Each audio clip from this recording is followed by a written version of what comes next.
दोस्तों, आज हम लोग ज्योग्राफी का पार्ट 9 क्वेश्चन का डिस्कशन करेंगे। इस चैनल पर पहली बार वीडियो देख रहे हैं तो इस चैनल को सब्सक्राइब करें और अच्छा लगे तो दोस्तों में शेयर जरूर करें। आज का देखिएगा पहला क्वेश्चन है सर, सूखे के अतिरिक्त देखिएगा समस्त प्राकृतिक आपदाओं के लिए प्रबंधन गतिविधियों के समन्वय देखिएगा हेतु कौन सा नोडल मंत्रालय है। तो प्राकृतिक आपदाओं के लिए पूछ रहा है नोडल मंत्रालय कौन सा है, तो ये हो जाएगा सर गृह मंत्रालय। देखिएगा अभी जो गृह मंत्रालय एवं सहकारिता मंत्री हैं वो कौन है, अमित शाह हैं। जल शक्ति मंत्रालय ये गजेंद्र सिंह शेखावत के पास है, लेकिन जल शक्ति मंत्रालय है ना, एक पूछता है जल मार्ग मंत्री तो सर्वानंद सोनेवाले हो जाएंगे। कानून एवं न्याय मंत्री पूछेगा तो अर्जुन राम मेघवाल हो जाएगा। शिक्षा मंत्री वर्तमान में पूछेगा तो धर्मेंद्र प्रधान। कृषि मंत्री पूछेगा तो नरेंद्र सिंह तोमर।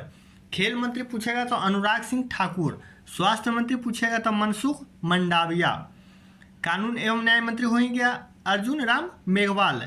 पर्यावरण चल रहा है ना चैप्टर, देखिएगा पर्यावरण मंत्री पूछेगा तो भूपेंद्र यादव। विदेश मंत्री जानबे करते हैं एस जयशंकर। और सड़क एवं परिवहन मंत्री पूछेगा तो नितिन गडकरी। चलिएगा आगे क्वेश्चन नंबर 17।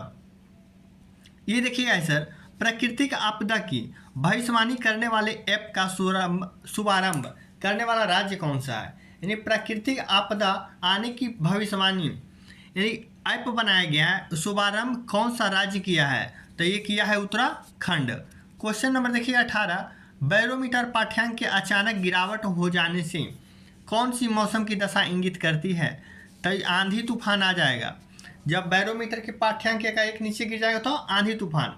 देखिएगा बैरोमीटर का पाठ्यांक जब धीरे धीरे नीचे आएगा तो सर बारिश होने की संभावना होता है, और धीरे धीरे बैरोमीटर का पाठ्यांक ऊपर चढ़ेगा तो मौसम कैसा होगा, साफ होने की संकेत देता है। देखिएगा क्वेश्चन नंबर 19 मिलाने के लिए दिया हुआ है सर, बाढ़ देखिएगा प्राकृतिक आपदा ये कौन सा प्रदेश में आता है, तो देखिएगा बाढ़ जो है उत्तर क्या है, उत्तर पूर्व देखिएगा बिहार के मैदान में। अब देखिएगा भूकंप सर, तो भूकंप ये आता है हिमालय के गिरिपात क्षेत्र में। अब देखिएगा 3 यानी सूखा ये मध्य पूर्वी भारत में आता है, और चक्रवात जो होता है झारखंड एवं उत्तरी उड़ीसा के तट पे आता है। देखिएगा क्वेश्चन नंबर 20 भारत के निम्नलिखित में से कौन सा क्षेत्र उच्च तीव्रता की भूकंपीय मेखला में नहीं आता है, तो देखिएगा सर उत्तराखंड आ जाता है, कच्छ भी आता है, हिमाचल प्रदेश भी आता है, लेकिन कर्नाटक की पठार नहीं आता है इसमें। क्वेश्चन नंबर 21 देखिएगा निम्नलिखित राज्यों में से किस राज्य में सर्वाधिक प्राकृतिक आपदाएं आती है, तो ये सर उड़ीसा में सबसे अधिक आता है।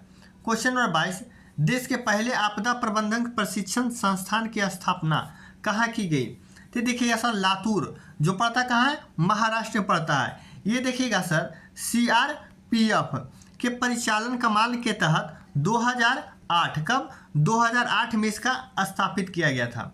क्वेश्चन नंबर 23 देखिएगा दक्षिणी गोलार्ध में पवन बाएं की ओर विचलन क्या कारण क्या है। ये देखिएगा दक्षिणी गोलार्ध में बाईं और उत्तरी गोलार्ध में क्या होगा सर, दाईं हो जाएगा। दक्षिणी गोलार्ध में देखिएगा बाईं ओर विचलन करने का कारण इसका क्या है, तो पृथ्वी का जो घूर्णन होता है यही में इसका क्या होता है कारण। क्वेश्चन नंबर 24 भारत में सुनामी देखिएगा वार्निंग सेंटर कहाँ अवस्थित है, तो ये हैदराबाद में अवस्थित है। क्वेश्चन नंबर देखिएगा 25 मई 2021 में भारत के पूर्व ये तट यानी पूर्वी तट, जिसे सह्याद्री कहते हैं पश्चिमी तट को, देखिएगा ये पूर्वी तट है। पूर्वी तट में आए यास तूफान का नामकरण, देखिएगा यास तूफान का नामकरण किसने किया था, तो ये किया था ओमान ने। क्वेश्चन नंबर 26 देश के पहले आपदा प्रबंधन प्रशिक्षण संस्थान की स्थापना, देखिए जस्ट अभी बताए हैं ना, क्वेश्चन रिपीट कर गया है, क्या होगा, लातूर। क्वेश्चन नंबर 27 भारत को कितने भूकंपीय जोखिम अंचलों में विभाजित किया गया है, तो ये 4 क्षेत्र में विभाजित किया गया है। देखिएगा अब 28 में दिया हुआ है सुमेलित नहीं है, देखिएगा नगर दिया है और भूकंप मंडल दिया गया है। देखिएगा सर भुज जो पड़ता है ये भूकंप मंडल 5 तो सही है। हैदराबाद 1 में पड़ता है तो नहीं सर, ये गलत है। गलत देखिए ये है, ये 1 में नहीं बल्कि 2 में पड़ता है। अब देखिएगा श्रीनगर 5 में तो सही है, चेन्नई 2 में तो ये भी सही है। यानी अब देखिएगा ये गलत हैदराबाद था, ये 1 में नहीं बल्कि 2 में हो जाएगा। क्वेश्चन नंबर 29 देखिएगा, निम्नलिखित में से कौन सा सक्रिय ज्वालामुखी द्वीप है? ये बैरन द्वीप है सर, मात्र एक भारत का सक्रिय ज्वालामुखी है। देखिए मई 2021 में भारत के पश्चिमी तट, जैसे सह्याद्री अभी जस्ट बताए ना, आए चक्रवाती तूफान तौकते, क्या है तौकते का नामकरण किस देश ने किया है? तो ये कौन किया था सर? तो म्यांमार किया था। क्वेश्चन नंबर 31 देखिए, हुदहुद चक्रवात भारत का निम्नलिखित में से कौन सा तटीय क्षेत्र प्रभावित हुआ? हुदहुद हुआ था सर, आंध्र प्रदेश का जो तट होता है उस तरफ ज़्यादा प्रभावित हुआ था। देखिएगा टॉपिक अगला आ जाता है पर्यावरण, इन्वायरमेंट। अब देखिएगा इसका पहला क्वेश्चन है कि भारत सरकार द्वारा पर्यावरण संरक्षण अधिनियम कब पारित किया गया था? देखिए सर, ये वर्ष 1986 में पारित किया गया था। इस अधिनियम को छाता विधान के नाम से भी जाना जाता है। क्वेश्चन नंबर 2 देखिएगा, पर्यावरण से अभिप्राय क्या है? तो पर्यावरण सर भूमि, जल, वायु, पौधों एवं पशुओं की प्राकृतिक विश्व जो इनके चारों ओर अस्तित्व में आता है उसे हम क्या कहते हैं? इन्वायरमेंट या पर्यावरण कहते हैं। क्वेश्चन नंबर देखिएगा सर 3। क्वेश्चन नंबर 3 है, संयुक्त राष्ट्र ने वर्ष 2021 को किसका अंतर्राष्ट्रीय वर्ष घोषित किया है? तो 2021 को सर ये क्या घोषित किया है? तो इस सतत विकास का घोषणा किया है। देखिएगा संयुक्त राष्ट्र एक आता है पर्यावरण, संयुक्त राष्ट्र पर्यावरण कार्यक्रम सर जिसे कहते हैं यूएनईपी। यूएनईपी की स्थापना देखिएगा 1972 में हुआ था और इसका मुख्यालय सर नैरोबी जो केन्या में पड़ता है। यूएनईपी का फुल फॉर्म पूछेगा तो यूनाइटेड नेशंस इन्वायरमेंट प्रोग्राम्स हो जाएगा। क्वेश्चन देखिएगा 4, सतत विकास जैसा भी हुआ ना, सतत विकास के लिए आवश्यक क्या है? तो ये देखिएगा जैव विविधता का संरक्षण, तो हाँ सर। प्रदूषण के देखिएगा निरोध एवं नियंत्रण, ये भी सही है। निर्धनता को घटाना, तो हाँ ये भी सही है, यानी ऑप्शन नंबर डी हो जाएगा, सभी सही है। क्वेश्चन नंबर 5, किस उत्पादक को इको मार्क दिया गया जाता है? तो जो पर्यावरण अनुकूल हो उसे इको मार्क दिया जाता है। क्वेश्चन नंबर देखिएगा 6, विश्व आर्द्र भूमि देखिए सर दिवस कब मनाया जाता है? तो ये मनाया जाता है 2 फरवरी को। देखिएगा 16 सितंबर को क्या मनाया जाता है सर? तो विश्व ओजोन दिवस मनाया जाता है। बहुत एग्जाम पूछता है, जितना भी दिया हुआ है 16 सितंबर, 22 मार्च, 22 अप्रैल सब पूछता है। 16 सितंबर हो गया विश्व ओजोन दिवस। देखिएगा 22 मार्च ये विश्व जल दिवस हो गया। 22 अप्रैल पूछेगा तो विश्व पृथ्वी दिवस हो गया। राष्ट्रीय विज्ञान दिवस कब मनाते हैं सर? 28 फरवरी को मनाते हैं। और देखिएगा विश्व मौसम विज्ञान दिवस अगर जो पूछेगा तो 23 मार्च को मनाते हैं। कितना? 23 मार्च को। और वन्यजीव सप्ताह पूछेगा तो 1 से 7 अक्टूबर यानी अक्टूबर के प्रथम सप्ताह को मनाया जाता है। क्वेश्चन नंबर 7 देखिएगा, विश्व पर्यावरण दिवस तो किस तिथि को मनाया जाता है? तो ये 5 जून को मनाया जाता है। क्वेश्चन नंबर देखिएगा 8। देखिए क्वेश्चन नंबर 8 में है रियो 20 घोषणा पत्र का शीर्षक क्या था? तो इसका शीर्षक क्या था? तो इसका रियो 20 घोषणा पत्र का शीर्षक था the future we want. Question number 9 देखिएगा, आमतौर पर समाचारों में आने वाले रियो +20 सम्मेलन क्या है? ये है क्या? तो ये एक सर्वधारणीय विकास पर सस्टेनेबल डेवलपमेंट, इसका इंग्लिश हुआ संयुक्त राष्ट्र सम्मेलन है। यह धारणीय विकास पर एक क्या है? सम्मेलन किया जाता है राष्ट्र को, संयुक्त राष्ट्र सम्मेलन है। क्वेश्चन नंबर 10 देखिए बहुत बार पूछता है ये पृथ्वी सम्मेलन +5। देखिए सर +5 जो है सर ये आयोजन देखिए कहाँ होता है? अब देखिएगा तो ये पृथ्वी सम्मेलन +5 आयोजन 1997 में हुआ था, लेकिन पूछ लीजिएगा हुआ था कहाँ? तो ये न्यूयॉर्क में हुआ था सर। न्यूयॉर्क कहाँ पड़ता है? यूएसए में पड़ता है न्यूयॉर्क। अब देखिएगा यहाँ +5 है, एक पूछता है +10। +10 जो हुआ था सर ये कब हुआ था? 2002 में हुआ था, जोहान्सबर्ग जो कहाँ पड़ता है? अफ्रीका में। और एक और इसमें पूछता है +20। अब देखिए पृथ्वी सम्मेलन +20 ये हुआ था 2012 में, लेटेस्ट है, पूछ सकता है, ये 2012 में हुआ था। ये हुआ था कहाँ? रियो डी जेनेरियो, जो कहाँ पड़ता है? ब्राजील में पड़ता है। क्वेश्चन नंबर 11 देखिएगा, हैदराबाद में स्थित हुसैन सागर झील किस जीव पादप की वृद्धि नष्ट हुई? तो इसमें सर जल कुंभिका नष्ट हुई था। क्वेश्चन नंबर 12, निम्नलिखित में से कौन सा कारक किसी स्थान की वनस्पति निर्धारण करता है? तो ये किसका करता है सर? वर्षा का।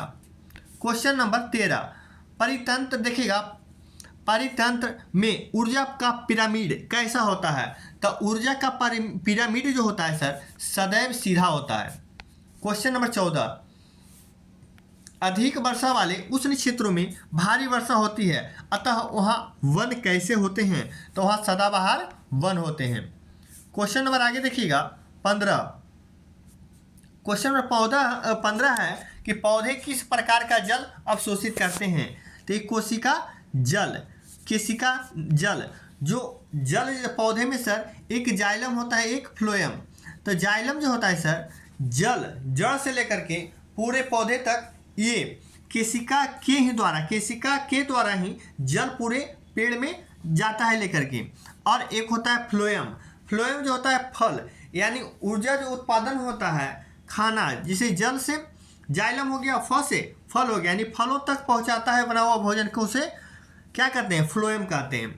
क्वेश्चन नंबर 16 देखिएगा, मृदा परिवर्धन देखिए कहते किसे हैं? तो मृदा जनन को कहते हैं। क्वेश्चन नंबर 17, उपजाऊ लोन देखिएगा, मृदा में बालू व मृतिका का आदर्श अनुपात क्या होता है? तो बालू का 50% और मृतिका का भी 50% होता है। क्वेश्चन नंबर 18 देखिएगा, घास वन में पाई जाने वाली खाद्य श्रृंखला का सही क्रम बताइए। देखिएगा सर, इसका सबसे पहले घास तो सब में है तो घास हो ही जाएगा। उसके बाद घास को कौन खाएगा? जू खाएगा सर। जू खटमल वाला है, जू जो होता है कीड़ा मकोड़ा, यहाँ जू कहा गया है। तो देखिएगा घास को कभी कीड़ा मकोड़ा खाएगा, लेकिन कीड़ा मकोड़ा कभी हिरण खाता है? नहीं खाता। ये गलत हो गया, ये भी देखिए गलत हो गया। अब देखिएगा घास को हिरण खाएगा? तो हाँ खाएगा। हिरण को शेर खाता है? एकदम खाता है। अब देखिएगा शेर को जू यानी छोटे छोटे कीड़े, हाँ सर छोटे छोटे कीड़े खाते हैं, यानी ऑप्शन नंबर सी मेरा सही हुआ। क्वेश्चन नंबर 19 देखिएगा, 10% का नियम देने वाला वैज्ञानिक, बहुत बार एग्जाम में पूछा है, लिंडमैन। ये हो जाएंगे 10% के कहने का अर्थ क्या हुआ सर? तो इसका कहने का अर्थ हुआ कि इनके अनुसार शाकाहारी जंतु जो होते हैं, यानी उत्पादक की शुद्ध उत्पादक जो हुआ, देखिएगा इसमें कंफ्यूज आदमी कर जाता है सर। ये पोषक स्तर जो होता है 1 होता है, 2 होता है, 3 होता है और 4 होता है। अब देखिएगा सब कंफ्यूज कर जाता है। तो पहला देखिएगा पोषक स्तर जो होता है सर, यह स्वपोषी जीव होते हैं, जो प्राथमिक उत्पाद होते हैं, उत्पादक, उपभोक्ता नहीं, क्या होते हैं? प्राथमिक उत्पादक। लेकिन ये सेकेंड पोषक स्तर जो होते हैं ये प्राथमिक उपभोक्ता होते हैं। इसीलिए देखिएगा इसमें कहा गया है क्या सर कि इसके अनुसार शाकाहारी जंतु उत्पादक जो होता है ना सर, इसका जो 10% मिलता है ये डायरेक्ट क्या प्राथमिक उत्पादकता का 10% अपने और क्या करते हैं? स्टोर कर लेते हैं, यानी संचित करते हैं। इसीलिए देखिएगा शाकाहारी सबसे ज़्यादा 10% यानी कि सुरक्षित कर सकते हैं। और आगे देखिए सर शाकाहारी से मांसाहारी, तो मांसाहारी जो होगा ना, देखिए उत्पादक का तो 10% ये ले लिया शाकाहारी, लेकिन अब शाकाहारी का 10% आएगा, डायरेक्ट नहीं आएगा, यानी घटते हुए आएगा। और सर्वाहारी सबसे ज़्यादा यानी सबसे कम प्रतिशत यानी दिया है इस नियम में। कौन दिए हैं? लिंडमैन। देखिएगा क्वेश्चन नंबर 20, जैव मंडल में देखिएगा बोलते बोलते कभी कभी ऊपर नीचे हो जाता है, तो इसको थोड़ा कोऑपरेट कीजिएगा। क्वेश्चन नंबर 20 देखिएगा, जैव मंडल में एक ही जाति की संख्या को कहते हैं, तो क्या कहते हैं? जनसंख्या कहते हैं। क्वेश्चन नंबर 21 देखिएगा, सर्वप्रथम इकोलॉजी यानी पारिस्थितिकी शब्द का प्रयोग किसने किया? ये किसने किया था? तो ये अर्नेस्ट हैकल ने किए थे। क्वेश्चन नंबर 22 देखिएगा, बढ़ते पोषण स्तरों के साथ जीवों द्वारा किस जैविक प्रक्रम के माध्यम से ऊर्जा में प्रगामी क्षय हो जाता है? तो ये शोषण हो जाएगा सर। क्वेश्चन नंबर 23, भारत का प्रथम कवक लाइकेन पार्क, देखिएगा लाइकेन पार्क कहाँ स्थापित किया गया है, तो ये पिथौरागढ़ जो पड़ता है उत्तराखंड में। अब देखिएगा थोड़ा सा बीच में डिस्टर्ब हो गया था सर, देखिएगा फिर से क्वेश्चन नंबर 23। भारत के देखिए प्रथम कवक लाइकेन पार्क कहाँ स्थापित किया गया है, तो ये पिथौरागढ़ जो पड़ता है कहाँ, उत्तराखंड में। आज फ्लाइट मोड नहीं कर पाए थे सर, तो कॉल आ गया था कहीं से, थोड़ा सा प्रॉब्लम हो गया। क्वेश्चन नंबर देखिएगा 24 है। क्वेश्चन नंबर 24 है, एक परितंत्र शैवाल हरिकाई का स्थान होता है, तो ये देखिए सर क्या होता है, उत्पादक का स्थान होता है। उत्पादक, अगला क्वेश्चन आएगा तो उत्पादक और उपभोक्ता समझा देंगे। क्वेश्चन में देखिएगा 25, पोषक की दृष्टि से अपघटन होते हैं, तो ये मृतोपजीवी में होते हैं। क्वेश्चन नंबर 26, अंतरिक्ष यान देखिएगा बनाया गया परितंत्र कैसा होता है, तो ये कृत्रिम परितंत्र होता है। क्वेश्चन नंबर 27, प्राकृतिक में सर्प देखिएगा पादपों पर निर्भर कीटों को खाते हैं, यदि मोर सर्प को खाता है तो कारण क्या है, तो इसका कारण क्या है कि सर खाद्य स्तूप पर शीर्ष उपभोक्ता हो जाएगा। क्वेश्चन नंबर 28 देखिएगा, भूतल, भूतल पर दीर्घकालीन निर्वाहित जीव किसकी विशेषता है, तो ये जो विशेषता हो जाएगा पारिस्थितिकी तंत्र की विशेषता है। क्वेश्चन नंबर 29, भारत में निम्नलिखित में से कौन सा अधिनियम वन्य जीव संरक्षण देखिए प्रदान करता है, तो ये वन्य जीव संरक्षण अधिनियम क्या है, 1972। क्वेश्चन नंबर 30, किस प्रकार के पिरामिड द्वारा विभिन्न पारिस्थितिकी तंत्रों का उत्पादन का बोध होता है, तो ये होता है सर ऊर्जा पिरामिड का। अब देखिएगा पिरामिड के बारे में तो विचार आया होगा, तो पारिस्थितिकी पिरामिड का विचार सर्वप्रथम चार्ल्स एल्टन, चार्ल्स से क्या हो जाएगा सर, एल्टन, चार्ल्स एल्टन ने यानी कि विचार रखे थे सर्वप्रथम, कब, तो 1927 में सबसे पहले विचार रखे थे। क्वेश्चन नंबर देखिएगा 31, एक मनुष्य के जीवन में पूर्ण रूप से धारणीय करने के लिए आवश्यक न्यूनतम देखिएगा भूमि को क्या कहते हैं, तो इसको कहते हैं पारिस्थितिकी पद छाप कहते हैं। क्वेश्चन नंबर 32 देखिएगा, अंतर्राष्ट्रीय अम्ल वर्षा सूचना देखिएगा केंद्र स्थापित कहाँ किया गया है, तो ओस्लो में किया गया है। क्वेश्चन नंबर देखिएगा 33, क्वेश्चन नंबर 33 है, केंद्रीय पर्यावरण वन एवं जलवायु परिवर्तन मंत्रालय भारत सरकार ने डॉल्फिन दिवस मनाने की घोषणा कब किया है, तो ये 5 अक्टूबर को गंगा की डॉल्फिन को राष्ट्रीय जलीय जीव घोषित किया गया है। क्वेश्चन नंबर 34 देखिएगा, परितंत्रों की घटती उत्पादकता के क्रम में उनका निम्नलिखित में से कौन सा अनुक्रम सही है, तो देखिए सबसे पहले मैंग्रोव आएगा, उसके बाद घास स्थल आएगा, उसके बाद झील और सबसे लास्ट में क्या आएगा, महासागर। क्वेश्चन नंबर 35, प्राकृतिक वनस्पति का सर्वाधिक विकसित क्षेत्र कौन सा है, तो ये पतझड़ वन हो जाएगा। क्वेश्चन नंबर देखिएगा 36, निम्नलिखित में से कौन सा देखिएगा किसी जल निकाय के घनत्व क्या होता है, प्रवणता को दर्शाती है, तो ये हो जाएगा पिक्नोक्लाइन। क्वेश्चन नंबर 37, जीव मंडल में क्रियाशील सभी चक्रों में से सबसे मंद गति से संपादित होता है, किसमें होता है, तो अवसाद चक्र में सबसे कम होता है। क्वेश्चन नंबर 38, ओजोन गैस का सर्वाधिक संकेंद्रण किस मंडल में पाया जाता है, तो ये कहाँ पाया जाता है सर, तो सबसे ज़्यादा कहाँ पाया जाता है, किस मंडल में, तो समताप मंडल में। क्वेश्चन देखिएगा क्वेश्चन नंबर 39, लास्ट सिटी क्या है, लास्ट सिटी है क्या, तो ये सर अटलांटिक महासागर के तल पर स्थित ब्लैक स्मोकर नामक ऐसा स्थान है जहाँ की प्रबल क्षारीय और गर्म वातावरण में समुद्री जीव में पाए जाते हैं, ऑप्शन नंबर सी। अब देखिए क्वेश्चन नंबर 40, भारत में निम्नलिखित जैव भंडारों में से कौन सा गारो पहाड़ी पर फैला हुआ है, तो हो जाएगा नोक्रेक। गारो खासी जयंतिया कहाँ होता है सर, मेघालय में, और सबसे ज़्यादा वर्षा भी होता है मासिना में, तीनों पहाड़ी से घिर करके यानी घिरा हुआ क्षेत्र पर गारो खासी जयंतिया तीनों पहाड़ी है ना, ये तीनों पहाड़ी में घूम कर बहुत तेज़ बारिश होती है। विश्व की सबसे ज़्यादा बारिश मासिना मेघालय में ही होता है। और पहाड़ी स्पेशल पूछ देगा सबसे ज़्यादा कौन सा पहाड़ी, तो खासी पहाड़ी हो जाएगा। क्वेश्चन नंबर 41 देखिएगा, सोलर कुकर सूर्य की किस किरण को उत्सर्जित अवशोषण करते हैं, अवशोषित करती है? तो इंफ्रारेड, जिसे क्या कहते हैं? अवरक्त किरण। क्वेश्चन में देखिएगा 42, देखिएगा स्क्लेरोफाइट्स शब्द का प्रयोग किसने किए थे? तो देखिए प्रयोग किया जाता है किस लिए? ये सर झाड़ी पौधों के लिए किया जाता है। क्वेश्चन नंबर 43, पृथ्वी पर जीव के अस्तित्व के लिए सर्वाधिक महत्वपूर्ण आधार क्या है? तो पृथ्वी ग्रह का पर्यावरण। क्वेश्चन नंबर 44, भारत में आपदा प्रबंधन योजना किस वर्ष देखिएगा प्रारंभ की गई है? तो ये हो जाएगा वर्ष 2016 में। क्वेश्चन नंबर 45, निम्नलिखित में से कौन सा कृत्रिम पारिस्थितिकी तंत्र है? तो ये कौन सा धान का खेत हो जाएगा। क्वेश्चन नंबर 46, किस बायोम में प्राथमिक देखिएगा उत्पादकता सर्वाधिक पाई जाती है? तो ये हो जाएगा विषुवतीय वन बायोम में। क्वेश्चन नंबर 47, किसी भी बायोम में देखिएगा प्राणी जीवन उसकी क्रियाशीलता की तीव्रता उसकी संख्या पर निर्भर करती है।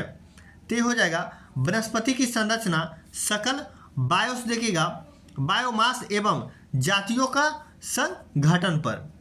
क्वेश्चन में देखिए 48, विश्व जलवायु परिवर्तन के लिए सर्वाधिक उत्तरदायी कौन है? तो हो जाएगा कौन हो जाएगा सर? तो ग्रीन हाउस गैस हो जाएगा कि वृद्धि हो रहा है जो बार बार। अब देखिएगा क्वेश्चन नंबर 49, क्वेश्चन नंबर 49 है जैव विविधता के किस प्रकार का परिवर्तन होता है? तो ये देखिएगा ध्रुवों से भूमध्य रेखा की तरफ क्या होती है? बढ़ते जाती है। Option number A. Question number 50 देखिएगा, दो भिन्न समुदायों के बीच का संक्रमणीय क्षेत्र क्या कहलाता है? तो ये इकोटोन कहलाता है।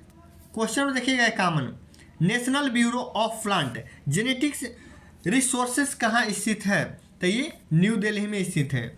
क्वेश्चन नंबर 52, जीवों की संकटग्रस्त जातियों को सूचीबद्ध करने वाली पुस्तक को क्या कहते हैं? देखिएगा इसको रेड डाटा बुक कहा जाता है। क्वेश्चन नंबर 53, देखिए सुमेलित कीजिए।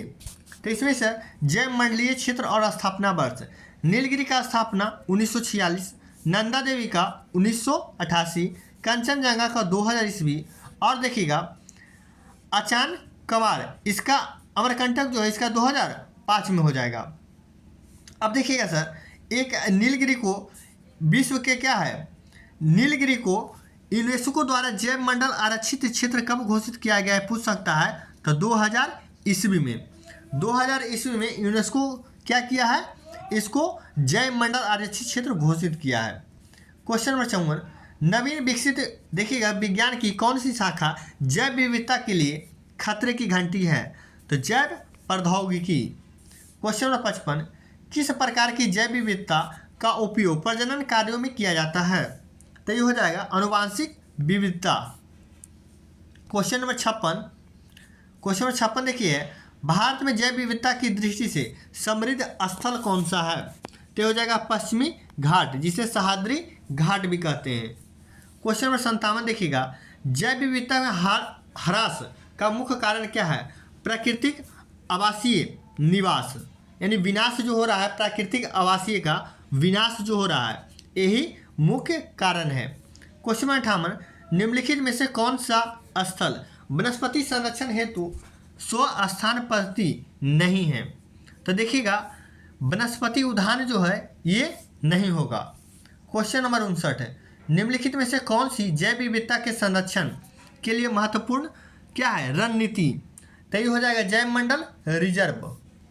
क्वेश्चन नंबर 60, निम्नलिखित में से देखिएगा कौन एक देखिएगा किसी प्रजाति का विलोपन के लिए उत्तरदायी नहीं है? तो देखिएगा व्यापक निकर्माता यही नहीं है। एक बड़े आकार वाला शरीर ये है, संकुचित निकर्माता ये भी है।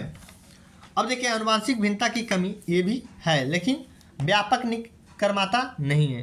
क्वेश्चन नंबर 61 देखिएगा, निम्नलिखित में से किसने सर्वप्रथम बायोडाइवर्सिटी शब्द का प्रयोग किया था? तो ये वाल्टर जी रोसेन ने, Walter G Rosen. Question number 62, सर्वाधिक जैव विविधता कहाँ पाई जाती है? तो ये कहाँ पाया जाता है सर? उष्णकटिबंधीय वर्षा वनों में। क्वेश्चन नंबर 63, भारत में सबसे पहला जैव मंडलीय आरक्षित क्षेत्र कहाँ स्थित है? तो ये नीलगिरी का पहाड़ी पे बताया था सर, सबसे ज़्यादा चंदन की लकड़ी पाया जाता है और नीलगिरी पहाड़ी पर ही एक जनजाति पाया जाता है, उसका नाम है टोडा जनजाति। क्वेश्चन नंबर 64, पृथ्वी पर अधिकांश ऑक्सीजन उत्पादित होती है। तो देखिएगा शैवालों में सबसे ज़्यादा होगा। लास्ट में सर पोषक स्तर और स्वपोषी जीव के बारे में समझा देंगे। क्वेश्चन नंबर 65 देखिएगा, MSTRLPES शब्द कभी कभी देखिएगा समाचारों में किस संदर्भ में देखा जाता है, यानी किस संदर्भ में देखा जाता है। तो ये बाघ अभयारण्यों को रख रखाव के लिए जो किया जाता है, इसके संदर्भ में किया जाता है। क्वेश्चन नंबर 66, जैव विविधता का सबसे महत्वपूर्ण पहलू क्या है। तो पारिस्थितिकी तंत्र का परिवहन। क्वेश्चन नंबर 67, समुद्री राष्ट्रीय पार्क अवस्थित कहाँ है। तो कच्छ की खाड़ी में अवस्थित है। क्वेश्चन नंबर 68, किस देश में प्राकृतिक आर्सेनिक प्रदूषण जल मिलता है। तो ये कहाँ मिलता है सर, तो बांग्लादेश में। क्वेश्चन नंबर 69, पारिस्थितिकी तंत्र में जैविक व अजैविक घटकों को जोड़ता है। तो ये अकार्बनिक पदार्थ। क्वेश्चन नंबर 70, अपघटक देखिएगा जीवों का उदाहरण है। तो ये कवक हो जाएगा।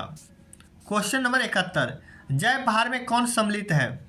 जैव भार में देखिएगा कौन सम्मिलित है सर, तो समस्त जीव आते हैं जैव भार में।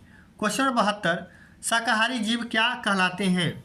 देखिए आ गया ना, शाकाहारी जीव जो होते हैं प्राथमिक उपभोक्ता कहलाते हैं। लेकिन प्रथम ये होगा, प्राथमिक उपभोक्ता जो होगा सर, पोषण स्तर क्या होगा, पोषण स्तर इसका 2 होगा। पोषण स्तर 1 में आ जाएगा स्वपोषित जीव या प्राथमिक उत्पादक। लास्ट में समझाएंगे। क्वेश्चन नंबर 73 देखिएगा, ओजोन परत को क्षय पहुंचाने वाले घरेलू उपकरण कौन सा है। तो एयर कंडीशनर या AC जो होता है, एयर कंडीशनर जितना भी है सब इसके लिए जिम्मेदार है। क्वेश्चन नंबर 74, जीवों में खाद्य श्रृंखला का समुचित क्रम बताइएगा। तो सबसे घास से कीट भक्षी और कीट पक्षी से सर्प हो जाएगा। क्वेश्चन नंबर 75 देखिएगा, निम्नलिखित में से सर्वाधिक हॉट स्पॉट किस महाद्वीप देखिएगा महाद्वीप में चिन्हित किए गए हैं सबसे ज़्यादा। तो सर्वाधिक हो जाएगा सर दक्षिण अमेरिका में। क्वेश्चन नंबर 76 देखिएगा, ग्रेट इंडियन बस्टर्ड क्या है। तो ये संकटग्रस्त एक जाति है। क्वेश्चन नंबर 77, निम्नलिखित को देखिएगा असत्य युग्म चुनिए। घाट प्रभा कर्नाटक, ये क्या है, सही है। देखिएगा रातापानी मध्य प्रदेश, ये भी सही है। थोरांटल नागालैंड, ये क्या है, गलत है। अब देखिएगा श्रीशैलम आंध्र प्रदेश, ये सही है। क्वेश्चन नंबर देखिएगा 78, मानवीय क्रियाकलापों में पूर्ण निषिद्ध क्षेत्र कौन सा है। तो ये हो जाएगा राष्ट्रीय park, national park. Question number 79 देखिएगा, कौन सा कथन सही है। प्राथमिक उपभोक्ता शाकाहारी, द्वितीय उपभोक्ता मांसाहारी, तृतीय उपभोक्ता उच्च मांसाहारी। अब देखिएगा यहीं पे समझा देते हैं आपको। प्राथमिक उपभोक्ता जब आ जाएगा तो पोषण स्तर कितना में आ जाएगा, 2 में। अब देखिएगा द्वितीय उपभोक्ता ये हो जाएगा पोषण स्तर 3, और तृतीय उपभोक्ता जो हो जाएगा सर, ये देखिएगा तृतीय उपभोक्ता, तो ये जो हो जाएगा द्वितीय तृतीय। एक सर्वाहारी देखिएगा चौथा जो आता है, चौथा पोषण स्तर ये सर्वाहारी होता है, और ये सर्वाहारी जो होता है ये अंतिम उपभोक्ता होता है। लेकिन प्रथम जो होता है सर, ये स्वपोषी जीव यानी प्राथमिक उत्पादक होगा, लेकिन उपभोक्ता हो जाएगा कहाँ, प्राथमिक उपभोक्ता पोषण स्तर 2 में चला जाएगा। ऐसी क्या कहा था कि देखिएगा इसका 10% ये गेन करेगा, और फिर ये शाकाहारी का 10% यहाँ आएगा, फिर यहाँ जो सर्वाहारी फिर इसका 10% आएगा। ये लैंडमान का नियम था। क्वेश्चन नंबर 80 देखिएगा, पर्यावरण संबंधी प्रभावी कानूनों को कार्यान्वयन देखिएगा, कार्यान्वयन हेतु राष्ट्रीय हरित न्यायाधिकरण की स्थापना कब की गई थी। ANGT, तो इसका स्थापना 2010 में किया गया था। क्वेश्चन नंबर 81 आज का लास्ट क्वेश्चन है। देखिएगा रेडियो लिरियन किस प्रकार की ऊर्जा है। तो ये सिलिका क्या है, प्रधान है। देखिएगा और जैसे जैसे टॉपिक आएगा, जब पूरा कवर हो जाएगा सर, ऑफलाइन में जो सेट चल रहा है इसी का सॉल्यूशन पर डे दे रहे हैं, और जिस दिन लास्ट हो जाएगा क्लास में उस दिन इसी का long subject by subject solution करवा देंगे। और कुछ दिन बाद वन लाइनर सार संग्रह भी सब्जेक्ट वाइज एक्सप्लेन करते हुए लोड करेंगे, अपलोड करेंगे वीडियो।